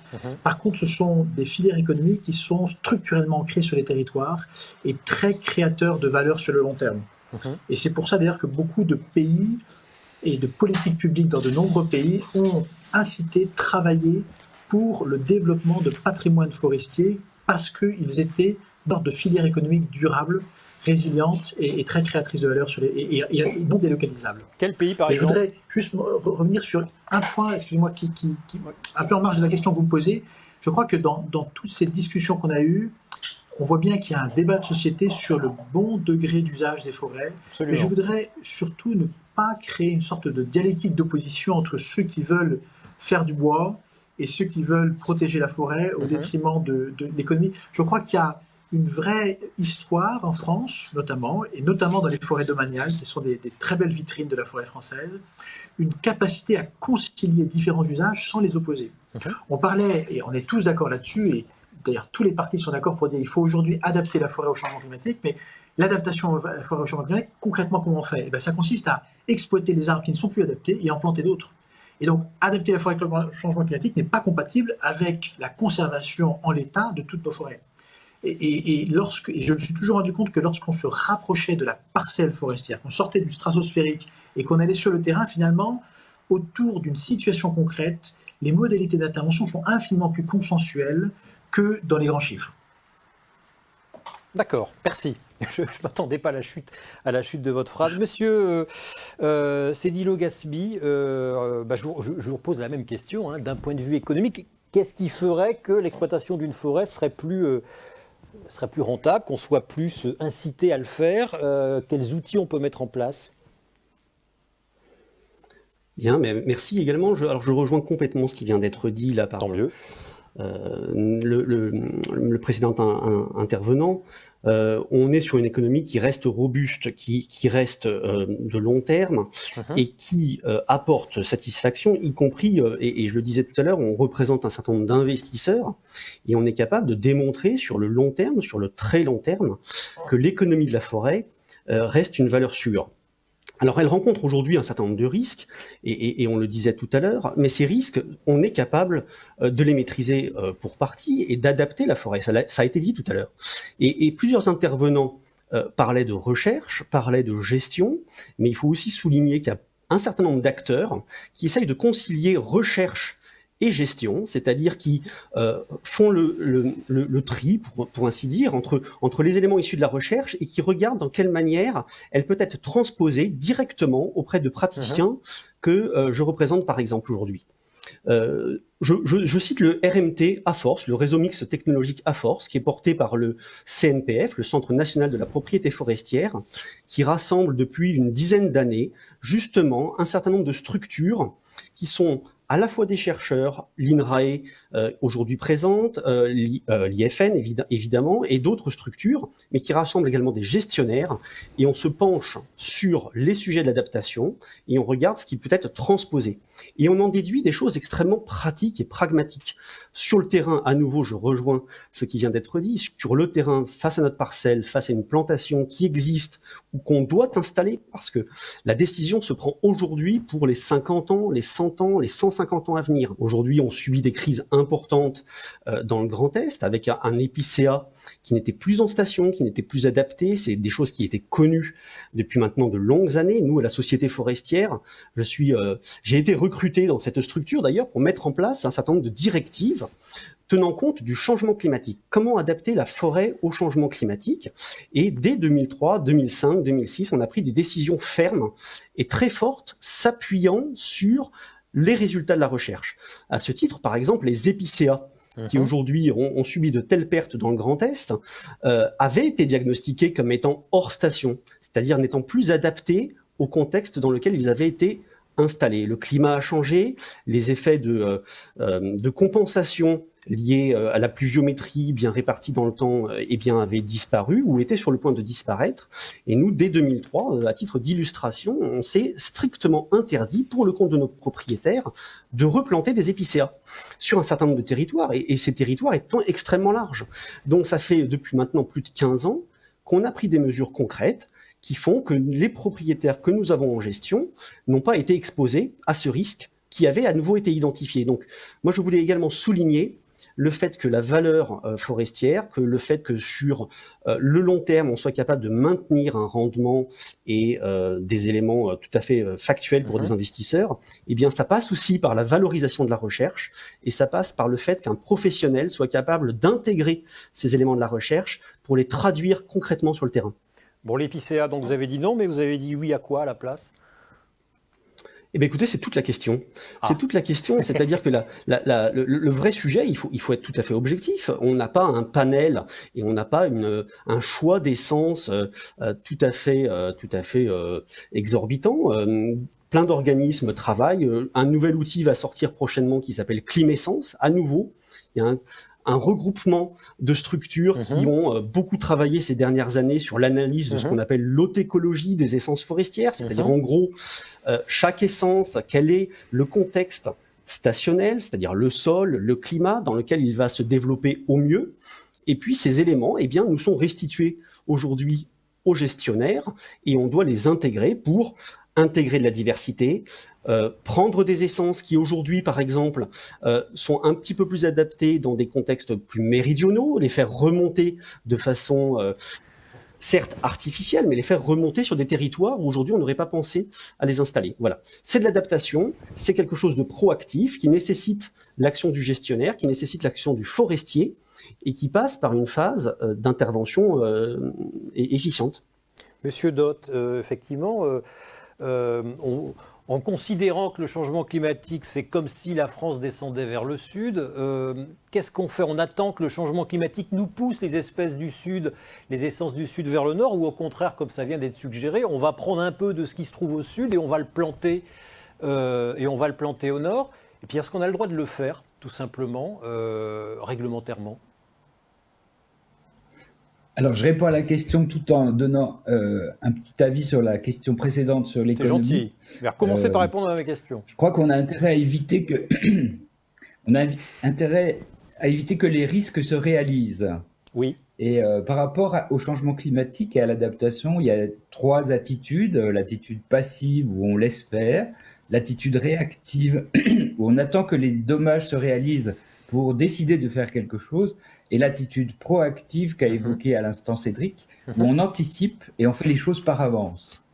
Et je crois qu'on a vraiment intérêt sur le plan économique à éviter d'attendre que les dommages se réalisent, parce que très souvent c'est en masse, ça provoque une perte de valeur très importante pour les forêts en place, qu'on a du mal à écouler, qui sont mobilisés de façon dégradée par les industries et la société et qui représentent une énorme perte de valeur pour tout le monde. Donc je pense que de manière générale, on a intérêt à avoir une attitude proactive qui consiste pour les forestiers à anticiper ce qui va se passer et prendre des mesures d'adaptation, en particulier de déplacer du matériel végétal de situations méridionales vers des situations plus septentrionales. Bon, on a le droit de le faire, cela, ça, pour l'instant, en tant qu'objet de recherche, j'entends bien, mais on a le droit de le faire. On peut faire ce qu'on veut en France, prendre un chêne Cécile du Sud pour le mettre au nord, on peut le faire. Oui, il n'y a pas d'obstacle majeur sur le plan réglementaire. En revanche, ce qui, pour l'instant, est cadré, quand même, c'est les modalités d'allocation de subventions aux propriétaires, de subventions publiques, lorsqu'ils les sollicitent. Mais même ces mécanismes sont en train de s'adapter au contexte évolutif, donc il y a aussi des progrès. Mais pour l'instant, si on veut planter des choses, on peut le faire. L'autre aspect que je voulais signaler sur l'aspect économique, c'est que nos forêts en France, c'est souvent des massifs assez hétérogènes avec, on l'a dit, beaucoup de petites propriétés morcelées et puis parfois des morceaux un peu plus gros, notamment des forêts publiques ou des grandes forêts privées. Or, beaucoup des problèmes qui se posent aujourd'hui avec le changement climatique sont des trucs qui agissent à l'échelle de l'écosystème. On a parlé du gibier, par exemple, qui se balade. On a parlé aussi de la propagation des maladies. Et ça, c'est des phénomènes qui peuvent pas se gérer juste à l'échelle de la parcelle, mais qui demandent de prendre en considération l'ensemble du massif un cran au-dessus. Et de ce point de vue, aujourd'hui en France, on est très très démunis en matière de gestion groupée de massifs forestiers hétérogènes. Il n'y a pas pour l'instant suffisamment de mécanismes législatifs ou fiscaux ou d'autres natures pour inciter à cette gestion groupée. Et je crois que c'est un enjeu très important pour l'avenir. Alors c'est une question qui revient beaucoup sur Internet. Il n'y a jamais eu autant de questions depuis le début de cette semaine. À quelle échelle on gère? On alloue la ressource forestière selon ses usages multiples. À vous entendre, moi ça me rappelle ce qui a été dit lors des émissions précédentes. Il y a un modèle en France qui est le modèle d'Agence de l'eau, une gestion par bassin. Pourquoi on ne ferait pas quelque chose d'un peu équivalent pour dire l'usage des sols, pour dire l'usage de la biomasse et dire l'usage de la forêt? C'est un peu ce qui ressort. Où serait la bonne gouvernance de la forêt pour le privé, pour le public, selon les usages différents, selon les caractéristiques pédologiques, agronomiques, forestières, sylvicoles, des territoires? Je pose la question à tous, peut-être à vous, Monsieur Colin, il y a longtemps qu'on ne vous a pas entendu, mais je la pose à tous. Quelle est la bonne échelle de gouvernance? On gouverne la forêt avec qui, comment et où? Vu que manifestement, ça n'existe pas. Ce ne serait pas à vous, IGN, de vous occuper de ça? Ça vous laisse quoi, ma question? Mais je vais la reposer. On ne vous entend pas, Monsieur Colin. Non, le micro. Il faut mettre le micro. Oui. Voilà. Excusez-moi. C'est gentil. Je vous remercie pour votre question. Donc non, c'est pas notre rôle. Notre rôle, il est de fournir, de produire des informations qui vont justement éclairer la prise de décision et permettre aux décideurs de faire ce que vous proposez. C'est pas votre rôle, mais vous voyez les choses de haut, Monsieur Colin. Est-ce qu'il y a une échelle administrative, est-ce qu'il y a une échelle géographique qui vous semble pertinente pour gérer les forêts, un massif forestier, un territoire forestier? Ou est-ce qu'il faut inventer une structure qui n'existe pas? Je pense qu'on est outillé de manière suffisante. Après, on a des... Enfin, la gestion forestière, elle se réalise à une échelle suffisamment vaste. On l'a mentionné, la taille de la propriété est rarement d'une taille suffisante pour être viable économiquement seule. Et puis les risques, les enjeux, ils sont à l'échelle plus large. Donc on raisonne souvent à l'échelle de bassins de production, par exemple. Voilà. Je pense que tout est là et qu'il faut le mettre en place. Un intervenant précédent a mentionné, Jean-François, je crois, l'absence d'outils de gestion groupés. Je pense que c'est ça. Et puis Jean-Guénolé Cornet aussi. En fait, c'est ça. Aujourd'hui, on a peu de gestion forestière en forêt privée, dans la petite forêt privée, parce que il y a un manque d'outils pour concrètement, les outils réglementaires existent. Il y a des systèmes de PSG groupés, de plans simples de gestion groupés. De PSG, c'est quoi PSG? Pour tout de suite, il y a quelque chose, mais ça ne doit pas être... Non, c'est pas tout à fait la même chose que ce à quoi on pense systématiquement. Donc c'est un outil de document, un document qui cadre en fait la gestion en forêt privée de plus de 25 hectares. Donc il y a des outils pour le regroupement, mais ils sont actuellement peu mis en place. Alors je suis pas la personne la plus compétente pour expliquer pourquoi c'est pas mis en place, mais je pense qu'on a tout et qu'il faut effectivement jouer sur un certain nombre de leviers pour que ça se mette en musique en fait. Marc Chaussade, même question. Comment on gère ces différents usages, ces différents appétits pour la forêt avec le respect de cette ambiance forestière qui importe à tous? Voilà, même question que pour les deux précédents intervenants. Oui, en fait, sur la gestion forestière elle-même, évidemment, il y a d'autres intervenants pour ça. En revanche, sur l'émergence, pourquoi est-ce qu'il y a une possibilité, il y a des possibilités d'évolution? C'est parce que effectivement, on veut sortir de l'ère du tout pétro-sourcé et la forêt produit une biomasse abondante, disponible et suffisamment variée pour faire beaucoup de choses. C'est pour ça que je témoignais un petit peu d'une certaine déception d'avoir pas tout à fait tout ce qu'on voudrait en faire. Et j'ai envie de dire, la valorisation économique par la biochimie ou la chimie sous forme de produits, de biopolymères, de bioprocédés, des produits de la forêt, est une solution qui peut permettre de développer l'exploitation, puisque les exigences sur la qualité des bois et sur les essences peut être un petit peu inférieures. Je pense que on est un peu à un tournant, parce que les acteurs de la forêt, de l'exploitation forestière, cherchent tous à s'impliquer dans l'émergence de débouchés à plus forte valeur ajoutée. Il y a des projets, si vous allez regarder par exemple le projet Extrafort Est qui est piloté par INRAE, c'est assez significatif de ce point de vue-là, puisqu'ils sont vraiment partis comment on peut valoriser les produits ou les coproduits de l'exploitation forestière pour des débouchés à plus forte valeur ajoutée. Et vous voyez que il y a la FIBOIS qui est présente, il y a d'autres acteurs qui sont attentifs à ce qui peut se passer. Leur problème principal, c'est de trouver des débouchés à valeur ajoutée, à plus forte valeur ajoutée, pour ce qu'on appelle du bois énergie ou du bois industrie. Donc le bois énergie ne rapporte pas grand-chose aux propriétaires forestiers, le bois industrie pas grand-chose de plus, je crois.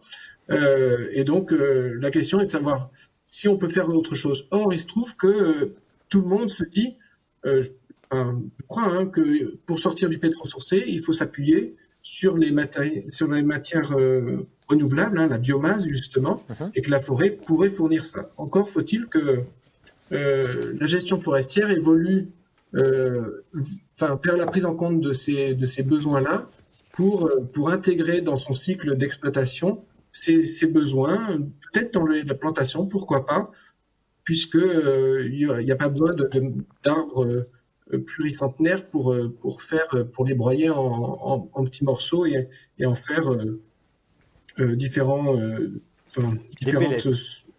formes de biomatériaux. D'accord. Madame Grimaud, encore une fois, mes questions sont ouvertes, chacun peut y répondre. Madame Grimaud, est-ce que l'augmentation de ces usages espérés, est-ce que le monde du bois, toutes les filières du monde du bois sont prêtes à absorber l'augmentation de la récolte, qui est aussi promue dans la SNBC pour la bioconstruction? Est-ce qu'on est bien équipé en France? Alors ça c'est une bonne question. Effectivement, ce qu'on voit aujourd'hui, c'est que la SNBC, donc la Stratégie nationale bas carbone de la France, compte du coup beaucoup sur le volet forestier, mais aussi sur le volet produits bois pour tout ce qui relève des puits, donc des absorptions qu'on va permettre pour atteindre la neutralité carbone. Et notamment par la bioconstruction. Voilà, c'est ça. C'est qu'aujourd'hui, le volet stock dans les produits bois, ou en tout cas le stock supplémentaire dans les produits bois, est assez faible. Et en 2050, la SNBC prévoit qu'il atteigne à peu près 20 millions de tonnes de CO2, donc ce qui est vraiment en termes de stock, donc ce qui est très très important. Et ce qui repose effectivement d'une part sur une augmentation de la récolte, mais aussi, et je dirais presque surtout, sur un changement des usages du bois, c'est-à-dire qu'on s'oriente une part de plus en plus importante de la récolte vers des usages à longue durée de vie, des usages du coup matériaux. Donc effectivement, ça repose sur un développement assez massif du bois dans les usages donc à longue durée de vie, donc notamment la construction, dans le secteur du bâtiment, en grande partie. Et donc effectivement, ce qui est plutôt là, la cohérence, on va dire, elle est intéressante entre le volet économique et le volet carbone, c'est que c'est a priori tous les usages bois d'œuvre, construction, etc., qui aujourd'hui vont donner la plus forte valeur ajoutée et vont donner les produits du coup avec la meilleure rémunération économique. Et c'est aussi du coup ce qui va permettre les meilleurs impacts en termes de carbone, puisqu'on va avoir un effet stockage important et un effet aussi substitution, donc en remplaçant des matériaux comme le béton, l'acier, etc., qui va être aussi très intéressant en termes de carbone. Par contre, effectivement, ça implique que la demande suive et qu'effectivement on a une forte augmentation du bois dans le secteur de la construction, et on voit qu'aujourd'hui, pour l'instant, on n'y est pas encore. On va dire, il y a eu une demande qui peine un petit peu à augmenter et qui là, si on veut atteindre les objectifs, va nécessiter des transformations très importantes, aussi des filières, de manière à ce que on repose pas uniquement sur les importations de bois pour augmenter le bois dans la construction. Donc effectivement, ça implique d'avoir une forte demande, de transformer aussi les industries intermédiaires, on va dire, pour aussi être capable de peut-être mieux valoriser les ressources françaises et notamment feuillues.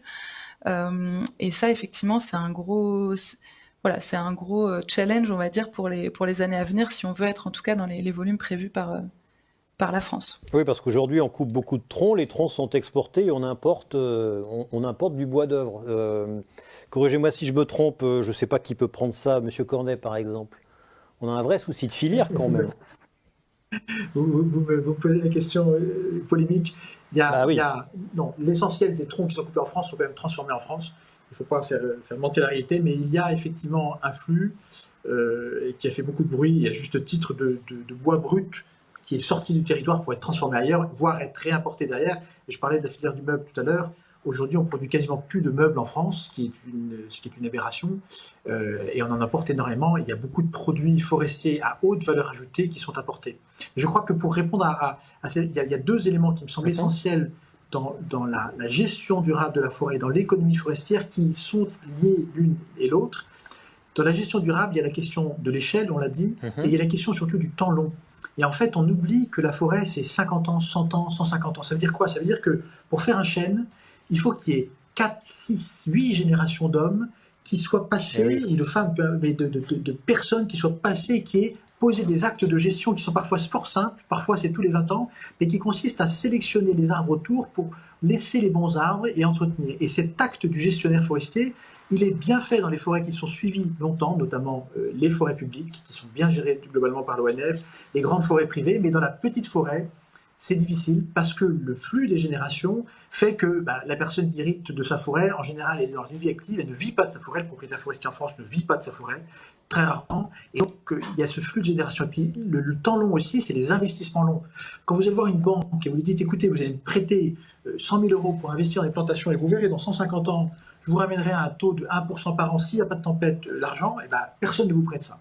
Et c'est pour ça que les États ont dû accompagner leurs propriétaires forestiers en France et ailleurs pour faire ces investissements, parce que le retour sur l'investissement pour le propriétaire forestier seul est inférieur et trop faible pour le motiver véritablement. Alors que le retour sur investissement global pour l'ensemble de la société en bois de qualité, mais également dans tous les services générés par les forêts, lui est beaucoup plus important. Et donc là, les politiques publiques en matière de gestion forestière sont absolument indispensables. C'est vraiment un secteur qui est produit du service public et qui doit être accompagné par des structures portées par l'État avec une gouvernance de l'État. Mais je crois que le souci aujourd'hui, c'est que l'État, d'une certaine façon, s'est désengagé de la forêt privée avec l'abandon du Fonds forestier national il y a une vingtaine d'années et a laissé un vide en matière d'investissement forestier. Et donc les propriétaires, aussi de bonne volonté soient-ils, quand ils interviennent sur un cycle de 150 ans pendant 25 ans et qu'en plus à ce moment-là on leur dit écoutez, vous devez investir de votre poche pour que dans vos petits-enfants peut-être touchent quelque chose et pour le bien de la planète, c'est un choix qu'ils peuvent faire mais qu'ils ne sont pas tenus de faire et qui est difficile à faire lorsqu'ils sont portés à eux-mêmes. Et l'aval de la filière est absolument importante. Quand vous plantez, j'ai vu des propriétaires qui m'ont dit mais mon grand-père a planté des arbres, aujourd'hui l'argent qu'on m'en donne est moins que le coût que je dois payer pour replanter derrière. Alors je dis je ne fais rien. Je ne fais rien. Et c'est toute une filière qui se désorganise et ce sont des importations qui augmentent. D'accord, oui, ce que vous dites, c'est qu'il y a un désengagement de l'État et il y a peut-être le besoin d'une planification, enfin en tout cas d'une vision forestière nationale. J'ai cité Colbert tout à l'heure pour rigoler, mais finalement pas tant que ça. On manquerait d'un cadre global. Vous êtes d'accord, messieurs, mesdames, les intervenants? Il suffit de lever la main. Oui, allez-y. Monsieur Perron.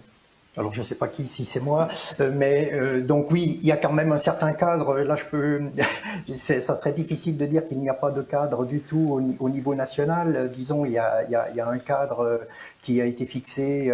Il y a eu beaucoup de travaux sur la forêt assez récemment et il y a eu un cadre avec l'élaboration du programme national de la forêt et du bois, sa déclinaison au niveau des régions. Alors, on parlait tout à l'heure des échelles et des territoires, etc. Alors peut-être que ça n'est pas encore décliné de façon assez forte au niveau des territoires avec des outils comme il y a eu des chartes forestières de territoire pour que ce soit décliné au niveau du territoire. Ça demande à être amplifié.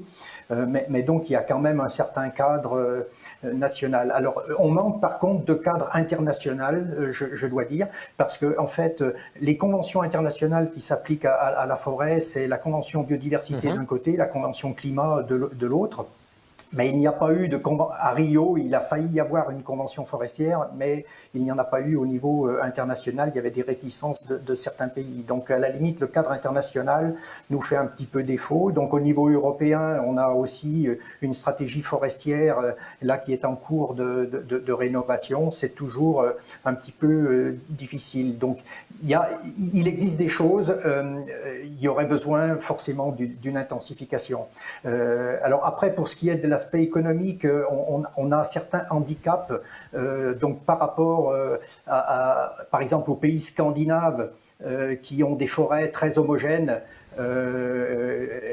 et sur des très grandes surfaces, des terrains relativement plats, avec les essences résineuses qui correspondent mieux à des utilisations de type charpente, par exemple, même si on a en France des très belles charpentes en chêne, parfois en châtaignier dans des bâtiments anciens, ou la charpente de Notre-Dame qui malheureusement a disparu, mais qui sera peut-être faite à l'identique.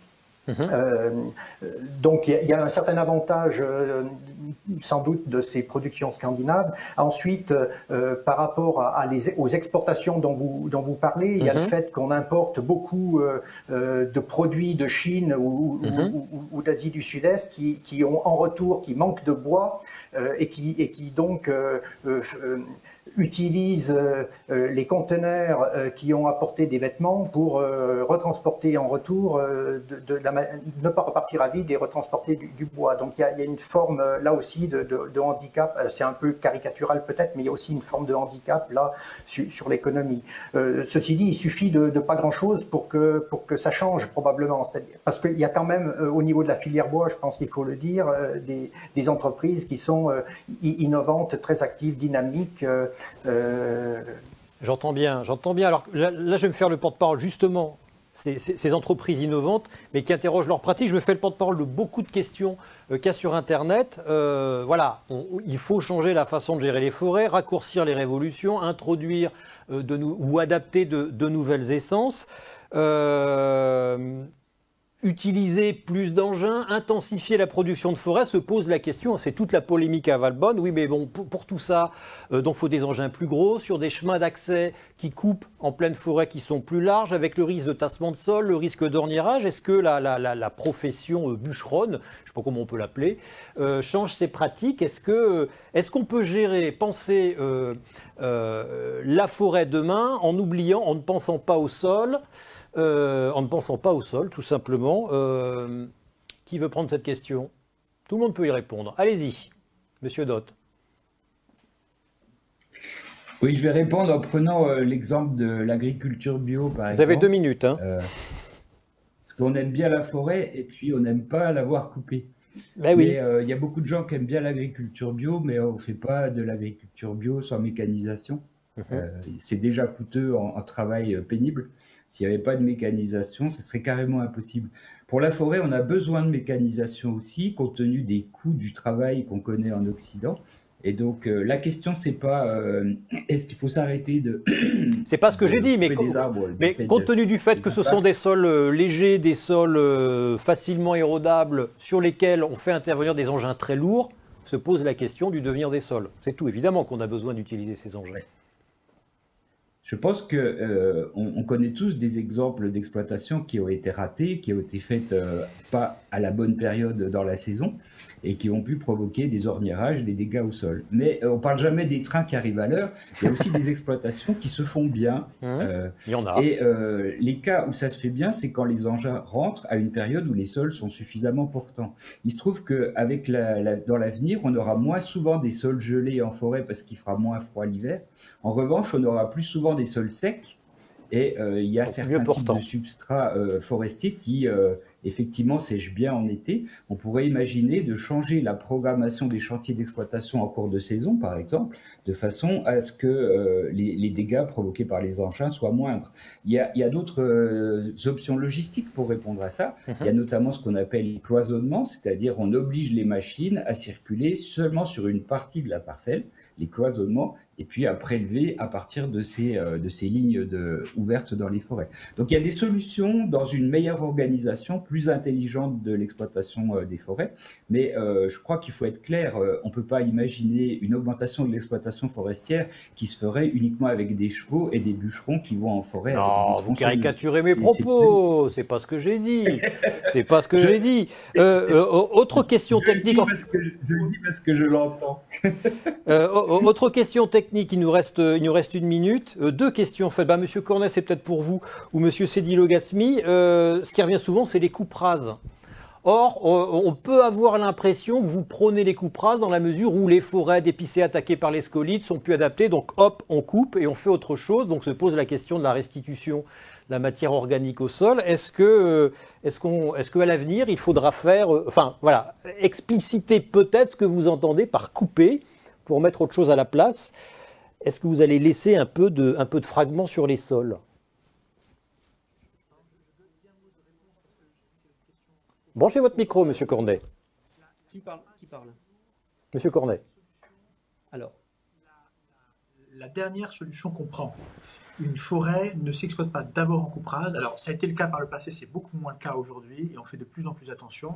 Cependant, et c'est l'action de Néo Silva porte justement pour accompagner les propriétaires sur les parcelles problématiques. Mais les parcelles problématiques sont celles, justement, qui ont été passées par les tempêtes, les épidémies, qui sont beaucoup trop vieilles, qui sont abîmées, et sur lesquelles, donc on s'est doté d'une charte environnementale très stricte, sur laquelle on conserve systématiquement tout ce qui a une valeur de biodiversité, de paysage, de lisière, de sol, etc.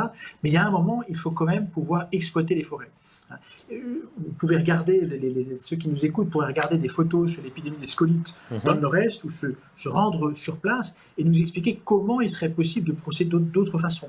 Donc la coupe rase n'est pas une finalité en soi. D'ailleurs, visuellement, au niveau de biodiversité, ça a tout un tas d'impacts. Elle est faite intelligemment. Le terme rase est impropre. On laisse toujours en général des îlots d'arbres, des lisières, on replante, mais c'est un passage nécessaire dans bien des cas. Et j'ai juste une dernière chose que les gens n'ont pas du tout en tête, c'est que une chose est la technicité de la forêt, et je crois qu'on a des bons techniciens en France, au niveau du Centre national de propriété forestière, de l'ONF, de la Caisse des dépôts, etc. Mais une autre chose est l'imaginaire collectif. Pensez bien que le bois des meubles Ikea que tous les Français achètent régulièrement est produit par des systèmes massifs de coupe rase. Il faut aller voir la forêt scandinave, qui est FSC, qui est gérée durablement, etc. C'est de la coupe rase sur des centaines d'hectares. Donc il faut...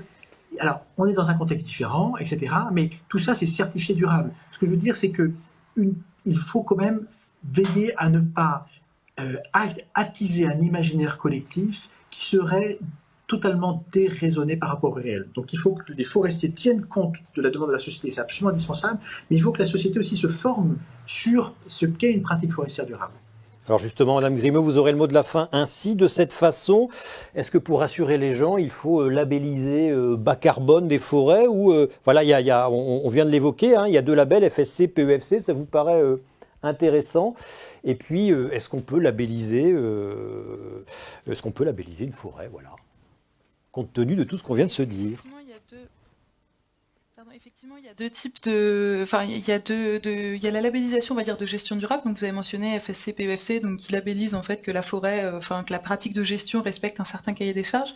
Et on a effectivement en France aussi un label bas carbone, donc qui est piloté par le ministère de la Transition écologique et solidaire et qui, lui, vise plutôt à déclencher des actions sylvicoles qui vont avoir un impact positif sur le climat. Donc là, on rémunère pas une forêt, on va dire, en l'état parce qu'il y a telle et telle pratique, on va rémunérer, on va labelliser pour aider à la rémunération d'une pratique sylvicole qui va permettre d'améliorer le carbone séquestré ou éventuellement évité via les produits durant un certain temps. Donc l'objectif, c'est plus dynamique en fait, c'est plutôt on veut se rapprocher de nos objectifs climatiques. Et effectivement, peut-être le point qui est... qui est important par rapport à tout ce qu'on a mentionné sur le volet économique, etc. Comment il s'appelle? Dites-nous comment il s'appelle, présentez-le nous. Par rapport au... Voilà, alors c'est Pix. Pardon, donc par rapport au volet économique, c'est qu'on a effectivement tout le volet, comment est-ce que l'économie du bois peut générer suffisamment de valeur ajoutée, etc. Et c'est le label, par exemple, le label bas carbone, et aussi, on va dire, un certain volet de la labellisation FSC, par exemple, s'oriente dans tout ce qu'on va appeler paiement pour services écosystémiques, paiement pour services environnementaux. Donc l'idée, effectivement, de se dire, il y a le propriétaire forestier, le gestionnaire va se rémunérer sur bien évidemment la production de bois, et on a vu qu'il y avait plein de types d'usages éventuellement à promouvoir qui peuvent être assez larges, mais aussi on peut trouver des réformes de rémunération pour inciter au développement des autres aménités justement rendues par les forêts, que ce soit effectivement le stockage du carbone, que ce soit la biodiversité, et que ce soit la labellisation par exemple FSC, PEFC ou le label bas carbone vont prendre en compte aussi les impacts justement de la gestion sylvicole ou des travaux sylvicoles là, dont on parle sur la biodiversité et les autres aspects. Donc ça, je pense que voilà, c'est un point qui est important, un intérêt en fait de la labellisation, qui est à la fois de certifier les bonnes pratiques et aussi, par exemple, dans le cadre du label bas carbone, d'aider à donner d'autres sources de financement pour les propriétaires forestiers qui vont orienter leurs actions vers les nouveaux plus ou moins services qu'on leur demande de rendre, notamment au niveau du carbone, de la biodiversité, etc. Très bien. Donc voilà un petit peu pour moi l'intérêt, on va dire, de ce type d'outil. Je vous remercie. Votre chat vous réclame un service, je pense, un service de caresse ou de nourriture. Occupez-vous-en vite. Merci à tous. Guillaume Poupy, un petit mot de synthèse. Oui, bonjour. Écoutez, merci beaucoup à vous les intervenants pour tous ces éclairages. C'était passionnant. On a eu beaucoup de questions très intéressantes en ligne. Donc merci à tous. Merci beaucoup Frédéric aussi. Moi, j'en retiens plein de choses, mais peut-être deux choses. Que d'abord, on a une bonne nouvelle, qu'on a une forêt qui se porte bien, qui est en croissance, qu'il y a un potentiel. Alors même si on n'est pas tous d'accord sur exactement comment est-ce qu'on va faire, il y a un potentiel. Et puis la deuxième chose qui marque, c'était ce temps incroyablement long. On avait cette question si un chêne qu'on plante aujourd'hui, il va capter un maximum de carbone entre 2090 et 2140. Alors bon, nos objectifs à 2050, 2100 pour toutes les transitions, il va falloir quand même commencer à y penser rapidement. Et puis tout ça, ça nous amène au sujet de la gouvernance, donc qui est le sujet de notre débat de demain. Où on a abordé plein de sujets aujourd'hui qui sont reliés à ça. Il y a le rôle de la recherche, de l'information, il faut être capable de mesurer. Il y a le rôle de l'État et le rôle du marché. Il y a l'importance de la bonne échelle. On a parlé de la parcelle, on a parlé du massif forestier. Qu'est-ce qui se passe à l'échelle nationale, à l'échelle internationale sur les flux de bois intercontinentaux. La question du choix des usages, de la hiérarchie. Comment est-ce qu'on hiérarchise les différents usages. Et puis cette question des représentations. Quel imaginaire on projette sur la forêt, mais aussi sur l'agriculture, sur toute cette biomasse qui pousse et auquel on a envie de faire d'avoir plus recours. Voilà, donc vous revenez demain à 10h30 au même endroit, même lien pour la suite des débats sur cette question de la gouvernance de la biomasse. Merci madame, merci messieurs. Vous pouvez reprendre une vie normale, aller déjeuner et revenez-nous bien frais demain à 10h30 donc pour la gouvernance qui clôturera cette semaine biomasse. Merci à tous et à toutes. Au revoir. Merci beaucoup.